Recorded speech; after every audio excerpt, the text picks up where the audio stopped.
Hello my dears, welcome in study with S. तो आज हम मात्रक और मापन के कुछ महत्वपूर्ण क्वेश्चन लेकर आए हैं आपके बीच, और ये तीसरा वीडियो है हमारा मात्रक और मापन में। तो देखेंगे ये क्वेश्चन कितने अच्छे हैं, आप लोग आपको कैसे लगते हैं कमेंट सेशन में ज़रूर बताएंगे। तो पहला क्वेश्चन है, निम्नलिखित में से व्युत्पन्न मात्रक है। तो व्युत्पन्न मात्रक क्या होता है? तो व्युत्पन्न मात्रक की अगर हम बात करें कि व्युत्पन्न मात्रक कहते हैं किसे, पहले ये जान लो। हमने आपको पिछले वीडियो में बताया था कि मूल मात्रक 7 होते हैं और 2 पूरक मात्रक होते हैं, उनकी चर्चा की थी। तो पूरक मात्रक जो व्युत्पन्न मात्रक हैं वो मूल मात्रकों से ही मिलकर बनते हैं। जैसे कि हम अल्फ़ाबेट में बात करें, कि क्या होते हैं, स्वर होते हैं और व्यंजन होते हैं। तो उसी तरीके से व्यंजन से अगर हमें जब शब्द बनाने होते हैं तो हम स्वरों की सहायता से बनाते हैं। तो वैसे ही मूल मात्रकों को माना गया है आपके 7 और 2 पूरक मात्रक हैं, जो कि एसआई पद्धति के अनुसार हैं।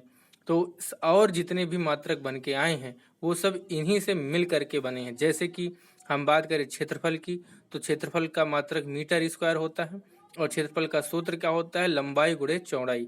तो लंबाई भी मीटर, चौड़ाई भी मीटर, गुणा हुआ तो बन के आ गया मीटर स्क्वायर। तो ये क्या है, एक व्युत्पन्न मात्रक है ना। तो इस तरीके से हम बात करते हैं। जैसे कि वेग की बात करें तो वेग बराबर क्या होता है, विस्थापन बटे समय। विस्थापन का मात्रक मीटर, समय का मात्रक सेकंड, तो मीटर बटे सेकंड यानी मीटर प्रति सेकंड, ये बन गया आपका वेग का मात्रक। और ये भी कैसा है, व्युत्पन्न मात्रक है, जिसमें 2 मूल मात्रक आए हैं, मीटर और सेकंड। ठीक, तो इसमें कौन सा व्युत्पन्न मात्रक ये हमें बताना है। तो कैंडेला आप जानते हो ज्योति तीव्रता का मात्रक है, किग्रा द्रव्यमान का मात्रक है, और मीटर लंबाई का मात्रक है। तो ऑप्शन कौन बचा, न्यूटन। और न्यूटन किसका मात्रक होता है, बल का मात्रक है। तो ये न्यूटन क्या है, एक व्युत्पन्न मात्रक है। दूसरा प्रश्न, निम्नलिखित में से कौन सा दूरी का मात्रक नहीं है। तो कौन सा दूरी का मात्रक नहीं है, इसके विषय में हमें बताना है।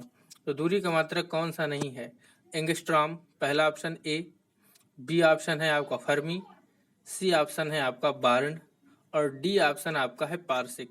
तो कौन सा दूरी का मात्रक नहीं है ये बताना है हमें। तो एंगस्ट्रॉम दूरी का मात्रक होता है, जिसे आप पढ़ते हो 1 एंगस्ट्रॉम बराबर 10 की घात -10 मीटर। फर्मी भी दूरी का मात्रक होता है, 1 फर्मी बराबर होता है 10 की घात -15 मीटर। और चौथा ऑप्शन है पार्सेक। पार्सेक जानते हो दूरी का सबसे बड़ा मात्रक होता है, और ये सबसे बड़ा मात्रक है पार्सेक। और उसके बाद आ जाते हैं बार्ण। बार्ण क्या है, ये दूरी का मात्रक नहीं है, इससे हम क्षेत्रफल के बारे में बता सकते हैं, क्योंकि 1 बार्ण बराबर 10 की घात -28 मीटर स्क्वायर होता है। 1 बार्ण बराबर 10 की घात -28 मीटर स्क्वायर होता है, तो इसे हम क्षेत्रफल का मात्रक कह सकते हैं। ठीक है, तो ये दूसरा प्रश्न कंप्लीट हुआ। तीसरा प्रश्न आपका आता है, निम्नलिखित में से कौन उपयुक्त मात्रकों में व्यक्त नहीं है। तो उपयुक्त मात्रा में कौन व्यक्त नहीं, इसकी बात करें तो प्रतिबल क्या होता है, प्रतिबल बराबर होता है बल बटे क्षेत्रफल, यानी इसका मात्रक क्या होता है, बल का मात्रक न्यूटन और क्षेत्रफल का मात्रक मीटर। तो न्यूटन प्रति मीटर स्क्वायर होता है प्रतिबल। और विकृति एक विमाहीन और मात्रकहीन राशि है। विकृति क्या होता है, लंबाई में वृद्धि बटे प्रारंभिक लंबाई। तो ये फार्मूला होता है। तो ये एक अनुपात है जिसकी कोई मात्रक नहीं होता।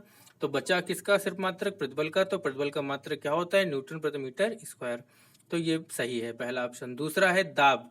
दाब बराबर क्या होता है, बल बटे क्षेत्रफल, इसमें भी होता है। तो न्यूटन बल का मात्रक और क्षेत्रफल मीटर स्क्वायर, तो दाब बराबर न्यूटन प्रति मीटर स्क्वायर, ये भी सही है। अगर हम चौथे ऑप्शन की बात करें संवेग की, तो संवेग बराबर क्या होता है, बल इंटू समय, यानी कि बल इंटू समयांतराल होता है, एफ इंटू डेल्टा टी।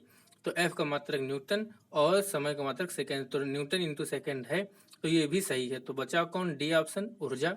और ऊर्जा का मात्रक इसमें दिया है किग्रा मीटर प्रति सेकेंड, जो कि गलत है। जो कि होता क्या है, जो कि होता है किग्रा मीटर प्रति सेकेंड स्क्वायर, ये होगा सही इसका। तो इसका तीसरा ऑप्शन सही होगा, जो कि मैचिंग नहीं करता, यानी मात्रकों में व्यक्त नहीं है, गलत है। अगला आया चौथा प्रश्न, प्रकाश वर्ष। प्रकाश वर्ष है तो प्रकाश वर्ष क्या है, तो सूर्य से पृथ्वी तक की दूरी, गलत। सूर्य से पृथ्वी तक की दूरी को नहीं कहते प्रकाश वर्ष। ध्रुव तथा तारे से पृथ्वी तक की दूरी नहीं। समय का मात्रक, ये भी नहीं। फिर क्या है, क्योंकि ये मात्रक किसका है, दूरी का मात्रक है, तो ये तीसरा ऑप्शन इसका भी सही है कि प्रकाश द्वारा निर्वात में एक वर्ष में तय की गई दूरी क्या कहलाती है, प्रकाश वर्ष कहलाती है। और ये प्रकाश वर्ष या आप वर्ष से समय का बोध होता है, जिससे अधिकतर बच्चे यही सोच लेते हैं कि ये समय का मात्रक होगा। आप याद रखें, ये समय का मात्रक नहीं है, यह दूरी का मात्रक होता है।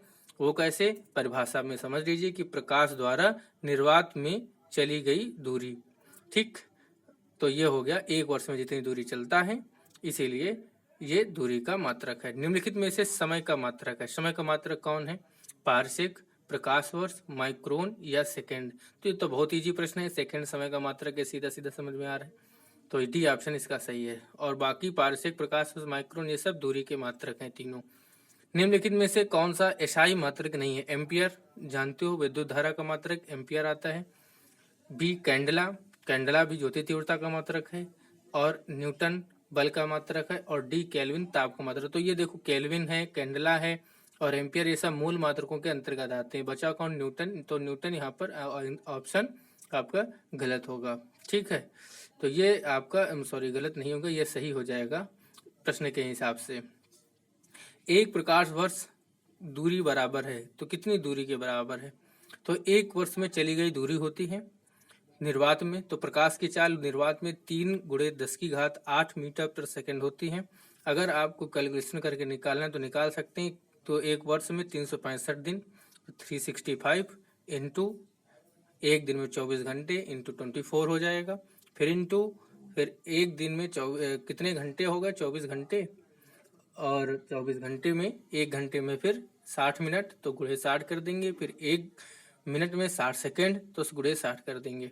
और फिर 3 × 10⁸, ये क्या है, ये आपकी प्रकाश की चाल है। और सबका गुणा करके आप निकालोगे तो आपका आंसर आ जाएगा। और ये जो 3 × 10⁸ है, ये मीटर पर सेकेंड में चाल होती है, इसलिए उत्तर आपका जो आएगा वो आएगा 9.46 × 10⁻15 मीटर। और लेकिन यहाँ पर किलोमीटर है तो 10⁻12, इसीलिए इसका ऑप्शन होगा बी ऑप्शन सही हो जाएगा, क्योंकि यहाँ पर किलोमीटर में दे रखा है।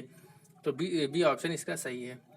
अगला प्रश्न है, एक माइक्रोन होता है, क्या होता है, 10⁻9 मीटर, 10⁻12 मीटर, 10⁻6 मीटर और 10⁻15 मीटर। तो एक माइक्रोन 10⁻6 मीटर होता है। ठीक है, तो ये तो आसान क्वेश्चन था। एक सेकेंड तुल्य है, अब एक सेकेंड किसके तुल्य है, ये काफी अच्छा प्रश्न है और काफी इंपॉर्टेंट भी है। क्रिप्टॉन घड़ी के 16,50,763 यानी 16,50,763.73 आवर्तों के क्रिप्टॉन घड़ी के, फिर ये दे दिया 65,21,89.63 आवर्तों के। अगला है सीजियम घड़ी के 16,50,763.73 आवर्तों के। अगला है सीजियम घड़ी के 91, 92, 63, 17770 आवर्तों के। तो आप याद रखेंगे इसका डी ऑप्शन सही होगा। ठीक है, सीजियम घड़ी के जब जितने समय में इतने दोलन करती है, इतने आवर्त घूम लेती है, वो एक सेकेंड जो समय कहलाता है, ये मानक सेकेंड की परिभाषा के अंतर्गत आता है। अगला आ गया, एक मीटर क्रिप्टन 86 की कितनी तरंग दैर्ध्य होती है, जो इस ऑप्शन में दे रखा था 16,50,763.73। तो इसका कौन सा ऑप्शन सही हो रहा है, इसमें आप देख रहे हो बी ऑप्शन इसका सही हो गया। तो इस तरीके से ये आपकी यहाँ पर 10 प्रश्नों की श्रृंखला हमने लेके आए थे जो पूरी हुई। तो इसका ऑप्शन बी ऑप्शन सही है लास्ट वाले का 16,50,763.73। तो आप लोग कमेंट सेशन करके बताएंगे कि आपको ये प्रश्न कैसे लिखे, और वीडियो को लाइक शेयर करना एकदम न भूलें। थैंक्स फॉर वॉचिंग, मिलते हैं नेक्स्ट वीडियो में।